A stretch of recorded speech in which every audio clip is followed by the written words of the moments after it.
Graça e paz, amados e amadas, estamos em Números capítulo 9 e aqui nós vamos ver dois temas: a celebração da segunda Páscoa e a nuvem sobre a santa habitação. Então aqui já diz assim: no primeiro mês do segundo ano, depois da libertação do povo de Israel do Egito, Yahvé falou a Moisés no deserto do Sinai e disse: celebrem os filhos de Israel a Páscoa no tempo determinado. Lembre-se, a primeira Páscoa, ela foi o que? Feita antes do povo sair ali do Egito. Então eles comeram o cordeiro pascual, foi passado o sangue nos umbrais das portas, eles comeram o cordeiro pascual com ervas amargas e depois disso eles foram libertados ali do Egito. E Páscoa quer dizer passar por cima, o anjo da morte passou por cima. E agora o Senhor está falando para eles celebrarem a segunda Páscoa. E aqui é no segundo ano. Então eles já estavam no deserto há 2 anos. Eles chegaram ali no Monte Sinai e ficaram ali durante 1 ano. E agora, antes deles começarem novamente a caminhar pelo deserto, que eles vão caminhar mais 38 anos, eles vão estar fazendo o quê?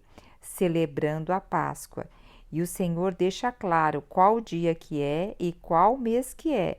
Então, é no dia 14 do segundo ano do primeiro mês. E quando que vai ocorrer a Páscoa? No crepúsculo, ao entardecer. E vai celebrar de acordo com as ordenanças que o Senhor dá a Moisés e Moisés passa para Arão. E assim os israelitas fizeram tudo o que o Senhor havia ordenado. Só que aconteceu algo. Aqui no versículo 6 diz assim, que, contudo, algumas pessoas tornaram-se impuras, porquanto tocaram em um cadáver, por isso não puderam comemorar a Páscoa. Vocês lembram que quando uma pessoa tocasse em um cadáver, ela ficava impura por determinado tempo? Essas pessoas ficaram impuras provavelmente não porque quisessem, mas porque alguém morreu e elas tiveram que enterrar uma pessoa, e assim elas se tornaram impuras. E pela lei, elas estavam impuras, então elas não poderiam participar de celebrações na casa do Senhor. Mas essas pessoas foram o quê? E consultaram. E aqui diz assim: entretanto, essas pessoas recorreram a Moisés e Arão e consultaram, e elas disseram assim: estamos impuros, devido a termos tocado no morto. Por que seremos excluídos e privados de fazer a dádiva, de fazer a oferta de Yahvé no tempo estipulado, junto aos demais filhos de Israel? O que Moisés fez? Moisés falou assim: aguarde que eu vou consultar o Senhor para ver o que o Senhor fala a esse respeito. E aqui no versículo 10, Moisés fala assim, olha, dá o retorno, né? Deus falando para Moisés dar o retorno. Fala aos filhos de Israel e dize-lhes: se alguém do meio de vós ou dos vossos descendentes se achar impuro devido a contato com o morto ou estiver numa longa viagem, celebrará ainda assim a Páscoa ao Eterno, a Páscoa de Deus. E quando a pessoa vai celebrar? A pessoa que está impura ou está numa viagem longa? No segundo mês, então não vai ser mais no primeiro mês, vai ser no segundo mês, mas o dia vai ser o mesmo, aos 14 dias desse mês. Então, a mesma coisa, no crepúsculo da tarde, vai comer o cordeiro com pães asmos e ervas amargas. Lembrando que o cordeiro não deve ser quebrado parte alguma, porque nosso Jesus na cruz não teve nenhum osso quebrado. Agora aqui no versículo 13 traz uma outra observação importantíssima, porque aquela pessoa que se encontrar pura, não estiver em viagem e não celebrar a Páscoa, quer dizer, desconsiderar a Páscoa, não levar isso como no seu coração como algo importante, vai sofrer as consequências do pecado e essa pessoa vai ser exterminada do meio do povo. E agora também no 14 vai falar sobre estrangeiros se estiver no meio deles. Veja só, se algum estrangeiro reside entre vós e celebra a Páscoa, deverá celebrar-a segundo o ritual e os costumes da Páscoa. Haverá entre vós apenas um estatuto e uma lei, tanto para os estrangeiros quanto para o natural da terra.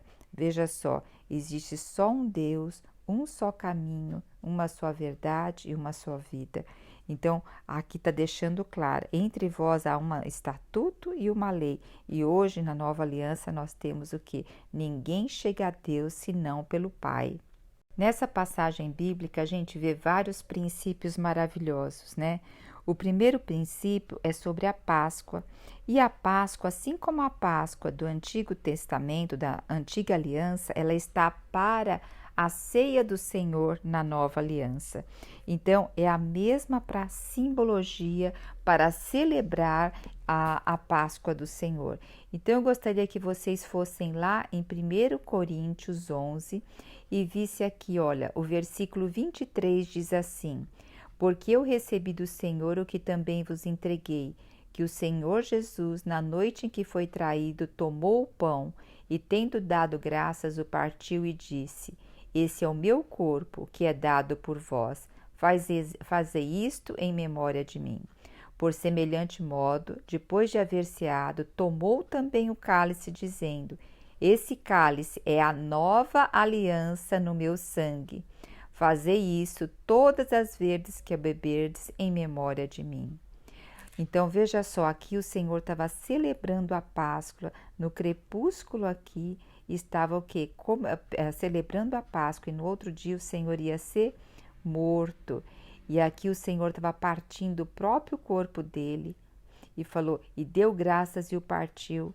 Isso e disse, isso é o meu corpo. E era como que o cordeiro pascual aqui estava sendo repartido entre eles, que hoje é nosso pão da vida. E depois fala do sangue. Então fala que esse sangue é o cálice da nova aliança. Lembra, o sangue não foi posto nos portais das portas para salvar quem estava dentro daquela casa, os primogênitos e aquela família? Então hoje o Senhor é o sangue. E como que nós trazemos isso à memória? Nós trazemos isso à memória na nova aliança pela ceia do Senhor. Então aqui, olha, antes de tomar a ceia, o que o homem deve fazer, a mulher deve fazer? Veja o versículo 28. Examine-se, pois, o homem a si mesmo, e assim coma do pão e beba do cálice. Então o homem vai examinar se ele está impuro ou não. Lembre-se, nós somos pecadores. Então sempre nós vamos estar impuros. Agora, o Senhor morreu na cruz por nós e levou nossos pecados. Agora existem aqueles pecados que estão deliberados na nossa vida. Existem, até tem uma outra passagem da palavra que diz assim: se você for dar uma oferta e lembrar que tem algo contra o seu irmão, vai primeiro fazer o acordo com o seu irmão, depois dá a oferta, porque o Senhor, ele está interessado no nosso coração. Então, na hora também de fazer a participar da ceia do Senhor, nós devemos examinar nosso coração, como estamos na presença do Senhor. Veja, dependendo da sua autocrítica, você nunca vai querer participar, porque se nós olharmos para nós mesmos, nós nunca vamos nos achar em condições de estar na presença do Senhor e participar da ceia do Senhor. Por isso que nós temos o quê? O sangue que saiu do lado do Senhor, e nós temos a água que saiu do lado o sangue que foi vertido na cruz, e quando o soldado furou o lado do Senhor, saiu sangue e água. O sangue é para nos purificar dos pecados, a água para estar sempre nos lavando. Então, nunca nós vamos estar totalmente puros, mas na presença do Senhor, pelo sangue e a água, nós somos aceitos ao Senhor. Agora aqui, quando diz examine-se, pois, o homem a si mesmo, quer dizer assim, observe o que você tem feito, qual pecado que você tem ignorado e não tem tratado e tem permanecido nele. Então é nesse aspecto, tá? Aí depois no versículo 29 diz assim: pois quem come e bebe sem discernir o corpo, come e bebe para juízo para si. Olha o 30. Eis a razão porque há entre vós muitos fracos e doentes, e não poucos que dormem. Então o Senhor está falando, olha para o teu interior. Traz à tona aquilo que você não quer ver, que você tem colocado um tapete em cima, sabe? Eu sou terapeuta e eu atendo tantas pessoas cristãs e eu vejo quantas pessoas estão sofrendo porque não querem olhar para as suas dores e realmente levá-las ao trono da graça. O que eu digo? O sofrimento é opcional, a dor é inevitável. Então nós passamos por dores, que nem a dor de um luto, a dor de uma perda. É uma dor muito intensa.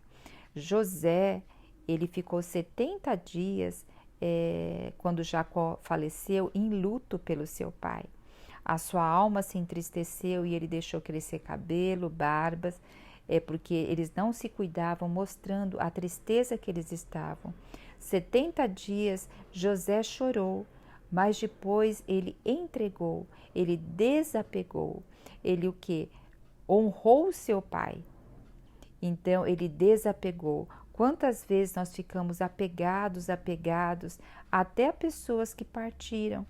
Isso, quando a gente fica apegado, é como se a gente não entrega o destino, aquilo que o Senhor reservou. E isso também são coisas que vão trazendo doenças ao nosso coração. Então, todas essas coisas a gente deve examinar na presença do Senhor. Senhor, o que eu ainda não entreguei? O que eu ainda não entreguei da minha vida? Eu não entreguei o meu controle das situações, de estar sempre em atividade. Eu não entreguei a preocupação. Eu vivo sem descansar porque eu vivo preocupada. Qualquer coisa que acontece, eu fico abalado e não olho tantas bênçãos que já teve na vida e fico assim muito triste por algo que acontece. Então vamos examinar, porque muitas vezes isso a gente mesmo, pelo nosso pensamento, pela forma de agir, a gente traz doença a nós. Então o Senhor diz, é um momento de reflexão na hora que nós vamos participar da ceia do Senhor. E tem esse princípio aqui em Números 9 sobre a Páscoa. Então a Páscoa, ela está na nova aliança para a ceia do Senhor. E olha que interessante, havia pessoas impuras aqui que queriam participar. E elas foram consultar a Moisés, e elas foram pedir, elas não se conformaram em não participar. Eu acho isso tão rico, tão lindo, porque veja só, você não deve se conformar à situação que você está. Você deve ir na presença do Senhor. Eles, olha, queriam celebrar, participar da memorável Páscoa. Isso sim é orar segundo a vontade do Senhor. Muitas vezes nós oramos segundo os nossos desejos, mas aqui é segundo a vontade do Senhor. E não havia isso escrito na lei. E Moisés foi consultar. Muita coisa, a maioria das coisas não estão na palavra de Deus. E como nós vamos consultar? Mas nós temos o Espírito.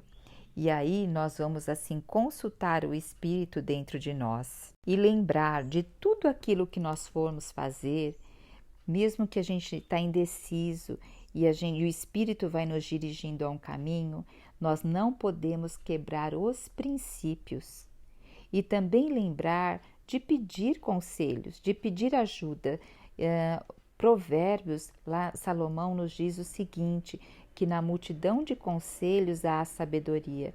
Então também temos que pedir conselhos para pessoas que têm o know-how também daquela área.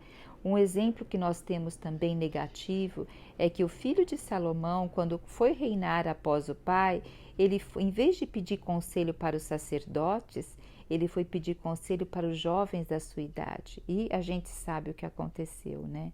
Então nós temos que saber a quem nós devemos pedir instrução.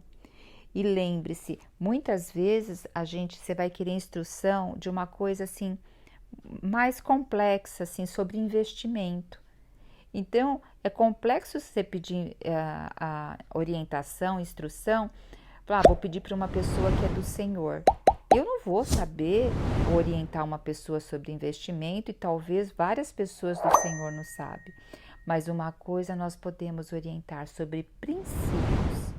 Então, essa pessoa vai ter que procurar alguém do mercado financeiro para ter uma informação sobre investimento. Mas, acima de tudo, essa pessoa vai ter que respeitar princípios.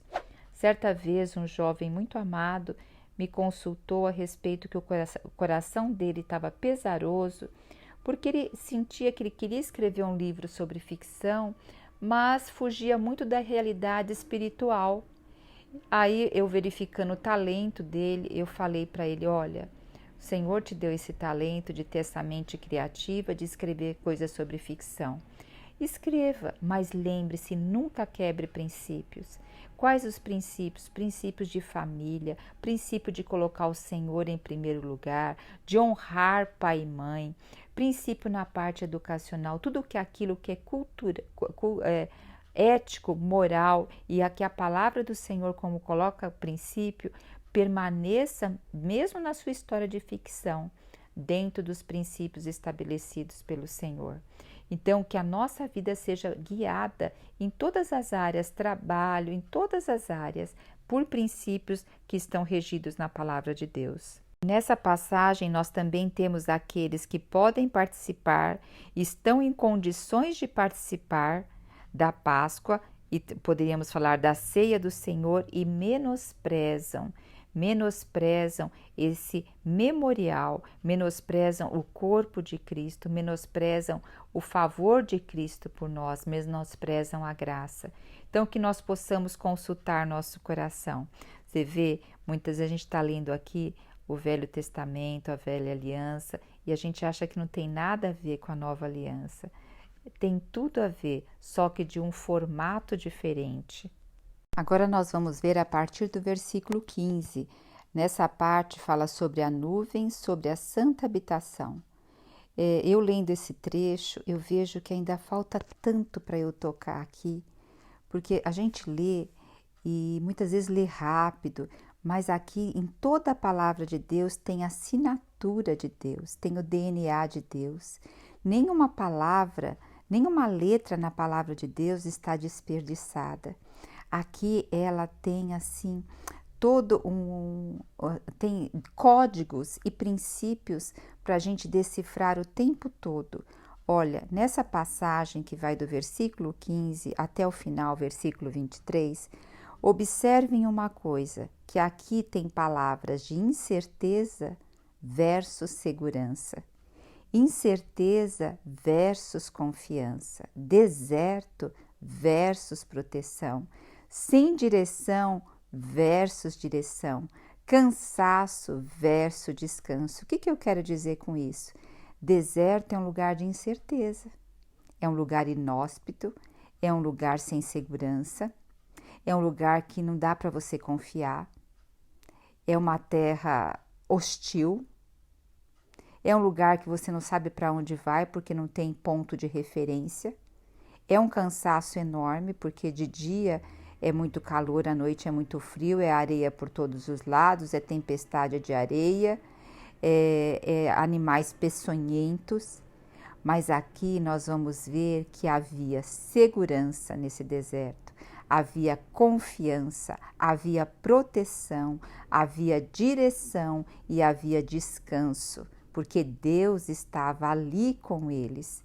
Então não importa o que está havendo na tua vida, saiba, Deus é sua segurança, sua confiança, sua proteção, sua direção e seu descanso. Agora, o quanto nós temos entrado na segurança, na confiança, na proteção, na direção e no descanso de Deus. Pelo contrário, muitas vezes nós ficamos nos debatendo. Vem um problema, a gente se afunda no problema e não olha quantas bênçãos teve antes desse problema e quanto esse desafio que você está passando, eu estou passando, pode nos levar para um outro nível de fé, de esperança e de amor. Aí nós deixamos nossa alma ficar abatida. Mas aqui nós vamos ver que havia uma nuvem sobre a santa habitação. E no versículo 15 diz assim, no dia em que foi armado o tabernáculo, a tenda que guarda as tábuas da aliança, veio uma nuvem e o cobriu, De noite a nuvem parecia flamejante. Era sempre assim. De dia a nuvem cobria o tabernáculo e de noite tomava o aspecto de fogo e resplandecia até o raiar do sol. Esses 2 versículos estão explicando o seguinte, que assim que o tabernáculo terminou de ser armado, e ali no tabernáculo havia o lugar chamado Santíssimo Lugar ou Santo dos Santos. Ali havia o quê? A Arca da Aliança. E dentro da Arca da Aliança havia as tábuas da aliança, aonde o Senhor tinha dado a Moisés, quando Moisés subiu ao Monte Sinai, e o Senhor escreveu com o próprio dedo dele a aliança feita com o povo. Hoje essa aliança está em nosso coração por meio de Cristo Jesus. Então aqui está dizendo que quando terminou de armar o tabernáculo, o que aconteceu? Veio uma nuvem e o cobriu. A gente viu isso lá em Êxodo. E de noite, como que essa nuvem parecia? Ela parecia com aspecto de fogo. E de dia, essa nuvem, ela cobria o tabernáculo. No sentido assim, cobria também ali o povo. Ao mesmo tempo, estava dando o quê? Estava dando proteção ao povo, porque à noite eles podiam enxergar, estava tendo a claridade, afastava animais peçonhentos, se viesse inimigo, afastaria os inimigos, eles poderiam enxergar. Então a luz dá o que para a gente? Visão, da clareza, né? Da confiança, da segurança. As trevas nos enchem tudo de insegurança, falta de confiança, falta de proteção. E também a nuvem durante o dia dá o descanso. E agora nós vamos ver também, no versículo 17, que quando a nuvem se elevava sobre o tabernáculo, então os filhos de Israel punham-se em marcha. E no lugar onde a nuvem parava, aí acampavam os israelitas. Então, o que determinava eles levantarem para caminhar e o que determinava eles ficarem parados? Era quando a nuvem se movia. Então, eles se moviam conforme a nuvem se movia. Então, eles teriam que estar atentos a quê? Aos desejos, às vontades e às formas deles pensarem? Não, eles deveriam estar com os olhos nos céus, observando como a nuvem se moveria. Muitas vezes a gente está muito desanimado porque a gente quer tudo segundo a nossa vontade. Agora saiba, todos nós aqui temos um propósito eterno e esse propósito eterno é olhar para o alto.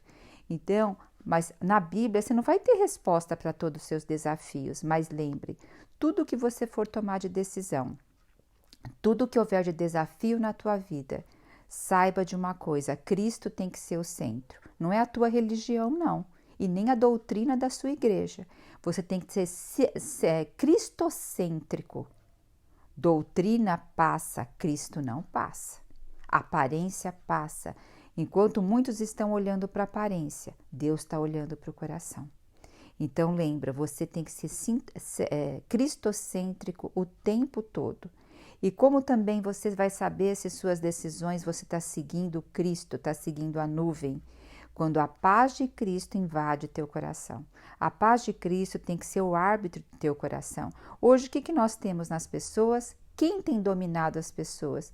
Inclusive, eu já passei por várias vezes por isso e cada vez eu tenho que ficar mais alerta e ser prudente para não passar por isso. A ansiedade. A ansiedade é a ausência de paz para com o futuro. O que é ansiedade?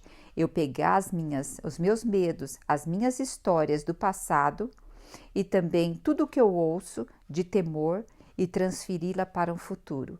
Quando eu transfiro para o futuro, esse futuro se torna ameaçador. Então, nesse futuro vai existir incerteza, vai existir um deserto todo perigoso, vai existir uma falta de direção e falta de descanso. Mas quando a minha vida tem Cristo no centro, a paz de Cristo se torna o quê? Segurança, confiança, proteção, direção e descanso. Então, quando eu leio essa passagem aqui, meu coração se enche de gozo e eu quero cada dia mais observar Cristo dentro de mim. O que é sabedoria? Sabedoria não é o conhecimento. Muitas vezes a gente lê a Bíblia para o conhecimento, Óbvio, quando a gente lê a Bíblia, vem o conhecimento, não dá para tirar, porque nós temos intelecto, então vem o conhecimento. Agora, contudo, o que é sabedoria? É a palavra de Deus em ação dentro de nós, é o próprio Cristo dentro de nós. Porque eu ter fé me enche de motivação para esperar o invisível. Mas quando o Moisés falou para o Senhor, Senhor, olha o exército atrás do povo e o povo clamando de medo, né? E o Senhor disse ao povo, diz ao povo que marche. Quer dizer, diz ao povo que marche para onde? Para o mar. Então, a fé vem eu marchar e quem abre o mar é o Senhor. Só que a gente quer não marchar e quer só que o Senhor abre o mar. A fé, ela é uma parte, a ação é a segunda parte, as duas são irmãs. Por isso que também a oração é a fé em ação. Então, nós temos que estar a todo momento observando se há paz de Cristo em nosso coração, mediante os nossos desafios, as nossas escolhas e a maneira que nós vamos dirigir a nossa vida. O Senhor deixou bem claro lá em Gênesis: crescei, multiplicai, enchei a terra e dominai-a. Essa terra, a primeira terra que nós temos que dominar é a terra do nosso coração. Que semente que nós vamos deixar crescer nela? Cristo? Ou vamos ficar olhando para o deserto? Nós vamos ficar olhando para a nuvem? Aleluia! Vamos olhar para a nuvem durante a noite aquecendo o nosso coração e a nuvem durante o dia nos dando descanso em labor. Porque o descanso significa eu estou descansada naquilo que eu estou fazendo. Então aqui o povo estava aprendendo. O Senhor estava em transição com esse povo para levar para uma terra onde eles teriam inimigos. Então aqui o Senhor estava dando o quê? Instrução e transição para eles, mostrando que quem dá todas as coisas é o Senhor. Porque primeiro eu tenho que ter um coração que confia. Se eu não tenho um coração que confia, eu vou viver atribulado. E aqui o versículo 21 diz: se acontecia que a nuvem, depois de ter permanecido desde a tarde até a manhã, elevasse ao amanhecer, então partiam. E algumas ocasiões a nuvem se elevava depois de haver permanecido um dia, uma noite, e então partia. E outras vezes a nuvem permanecia 2 dias, 1 mês, 1 ano. Enquanto a nuvem permanecia sobre o tabernáculo, os israelitas ficavam também acampados. Quando ela se levantava, então igualmente partiam. Olha só, aqui existe, vamos falar numa outra linguagem, incerteza. Eu não sei quando a nuvem vai levantar, quando a nuvem vai parar, mas o que? É um coração que está pronto a ser dirigido por Deus. Ele não fica procurando soluções, mas ele fica o quê? Na certeza que Deus é a segurança, que Deus é a direção. Olha, o que eu toquei muito nessa parte da nuvem. Deus é nossa segurança, confiança, proteção, direção e descanso. Sempre que você lembrar da nuvem aqui, lembra que Cristo hoje habita em nosso coração, por meio do Espírito Santo. E tudo que você for fazer, que a paz de Cristo seja o árbitro do seu coração. Jesus Cristo é o Senhor. Você já se viu sobrecarregada por pensamentos negativos e ansiedade? Deseja encontrar uma maneira de viver com confiança e proteção? No Salmo 23, escondem segredos poderosos que podem mudar a maneira como você enxerga a vida. Nesta aula, você vai descobrir esses segredos e aprender a viver com confiança, deixando para trás os pensamentos negativos que minam a sua felicidade.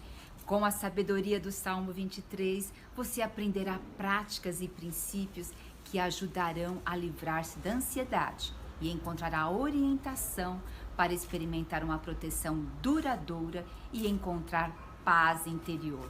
Comece a transformar sua vida hoje mesmo. Entre no grupo para acessar a aula gratuitamente e venha descobrir a verdadeira confiança e proteção que você merece.